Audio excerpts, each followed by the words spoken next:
Key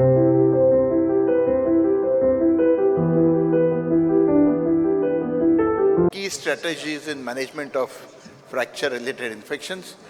Now, today I am in the evening of my life, and I honestly see a very grim picture. It said that by 2050, antimicrobial resistance will kill more patients than road traffic accidents. There have been several cases of what is called superbug, especially in India. This is 2024 paper, and the author says it's triangle of death: biofilm formation, antibiotic resistance, and infection chronicity. And unfortunately, in our country, the infection rates and AMR seem to be going very high. For example, this series, they had 46% infection rate in open fractures. Again, the culture yield seems to be very low, like 39% here. Closed fractures, almost 1,000 patients were reviewed, and the infection rate was as high as 12%. And all femur fractures had 16% infection rate. This is a very nice paper, multi-center study with very low infection rate, 1.6%, and by Doshi et al. But what I have done is copy-pasted from the article, and the authors say that although the incidence of infection was low, infection management may not have been optimal, and this is what the authors themselves say. So what should we do? Should we try and get more higher antibiotics like kingopenum or something? Or bacteriophages? 2025, this year, there was a paper on phages in orthopedics. No, I think we should go back to basics. And the basics is, first and foremost, find out how the microbes reach the fracture site. First, for closed fractures, most often are the skin organisms. Open fractures, the flora is unpredictable. Hematogenous, again, flora is unpredictable. Healthcare required, and poor OT discipline. Most important. It's not the staff aureus, but it is staff aureus, because the staff is not trained well. So we must prevent infection in closed fractures, minimize the entry of microbes. We all know what we should do about this. And we also know that, yes, small elegant incision, traumatic technique, what you don't see won't hurt, like MIPO helps. All that we have been doing. What we have as a group, orthopedic group of Indian orthopedic surgeons, is not doing is appropriate antibiotic prophylaxis. Well, because we are trying to get it to zero, which is impossible. The international guidelines say there are several guidelines. Most of them we follow, but what we don't follow is 3 doses of first or second generation of cephalosporin and stopping at 24 hours. Now, does it really harm to give more? Yes. This was a very recent paper from Delhi. About 30% of orthopedic surgeons were giving antibiotics only for 24 hours. Rest were giving for a much longer time, and the infection rate was least when antibiotics were stopped at 24 hours. Why?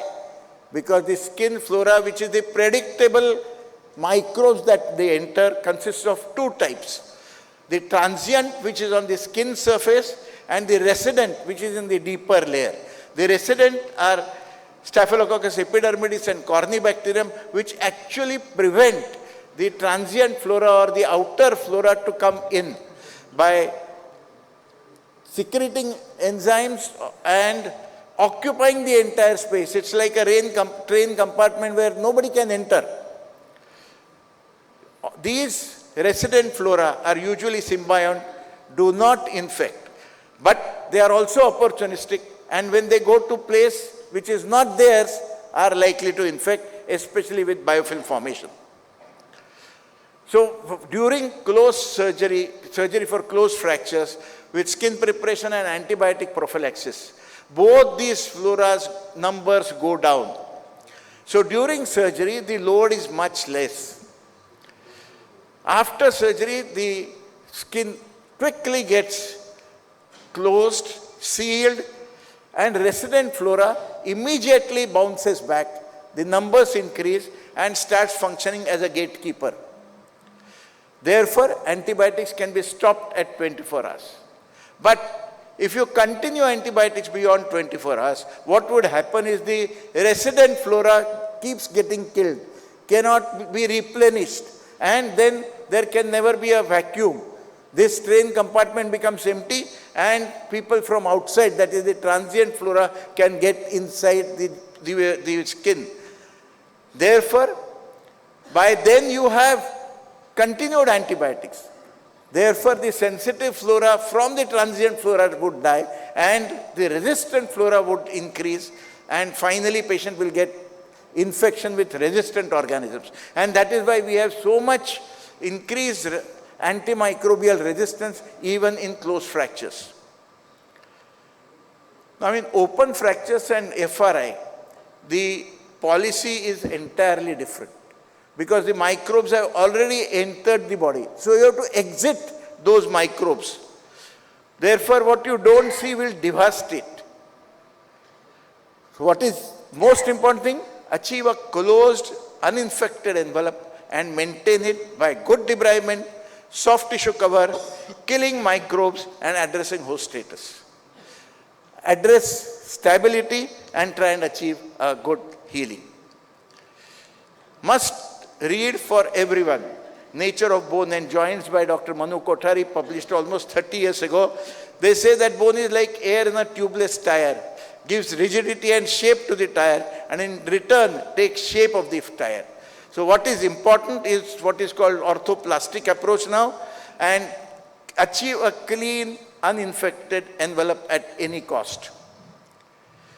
So what is important is create a clean defect first, and not what you see on the extreme left side. Create a clean defect, then you can do anything else. So do we really need to learn debridement now? Yes, 2022 publication in Indian Orthopaedic Association Journal, almost they say that 1/4 of the patients of open fractures, suturing was done without debridement. So what is debridement?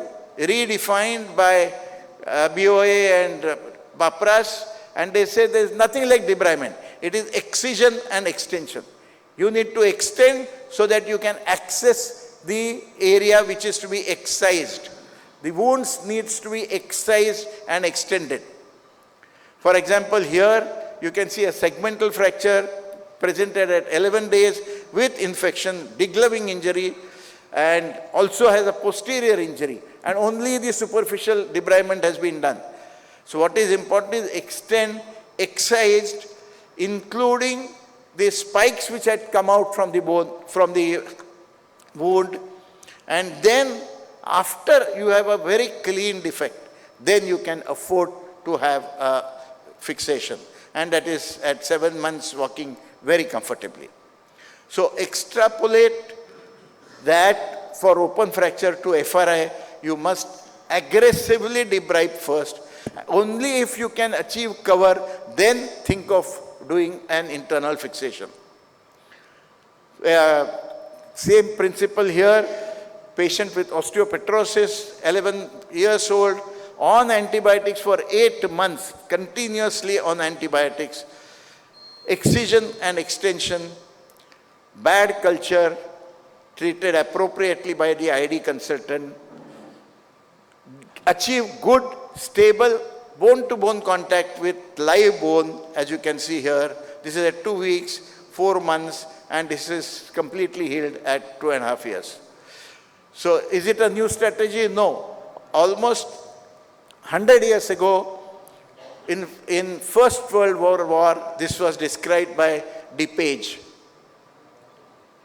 which was accepted in the war also. Now, people would say that we cannot do it, we have to do it, we must soch badlo, sab kuch badal jayega. So, to conclude, friends, develop a team, but you be the pilot.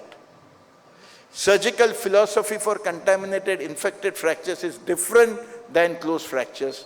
Where there is an infection, there is a microbe, go all out to detect that. Debride and achieve a clean defect first, prepare again, drape again, then only pick up the hardware. Create a robust cover for defect created and achieve a clean envelope and consider patient as a whole. Thank you, friends.